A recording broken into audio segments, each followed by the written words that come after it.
Personeli shëndetësor i Shkodrës nuk ka marrë akoma pagën e muajit dhjetor, një problematikë që hasi çdo vit sipas kryetarit të Sindikatës së Shëndetësisë në Shkodër, Paula Kaceri. Ai thotë se shumica personeli shëndetësor ka probleme ekonomike, ndërsa nuk përfitojnë as pagën e 13 dhe shpërblimin e fundvitit. Është bëhet përvitshme kjo gjë, normalisht është kundrejt çdo rregulli, kundrejt çdo kontratet për me u vonu paga punojësve të sistemit shëndetësor deri në këta kushte, ku shumica e personelit shëndetësor kanë probleme ekonomike, kanë probleme me kredite marrëna nëpër banka dhe gjithë secili prej tyre kërkon që pagat i dalit në kohën dhe në datën e duhur, ashtu siç duhet për me kanë. Për këtë arsye na kena shprehë edhe sensibilizimin ton prej disa kohësh që kjo gjë mos më ndodh, por gjithsesi ka rënë dëshurë.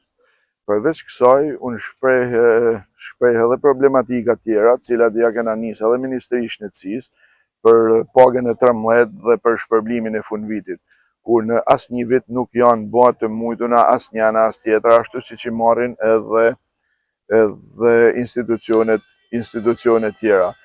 Sipas Kacerit, shëndetësia është lënë pas dore, ndërkohë thekson se jemi të prerë në besë nga qeveria në shumë aspekte.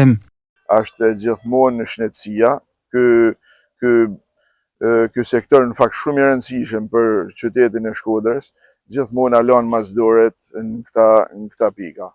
Gjithmonë shëndetësia ka nevojë për kushte më të mira dhe për paga më të mira. Tash po shohim, unë do të dalë në deklaratë tjetër prap, edhe mos i të merren edhe shpërblimet cilat i ka premtuar kryeministri, për arsye se shumë herë ja është trumbetuar me të madhe që shpërblimet janë me një shifër X, por në të vërtetë faktikisht rritja ka qenë jashtëzakonisht më e vogël se që ka thënë qeveria. Dhe jena deri diku edhe të prerë mbesë nga qeveria në shumë aspekte kundrejt personelit shëndetësor. Për këtë Kaceri kërkon një reagim të shpejtë nga institucionet përgjegjëse.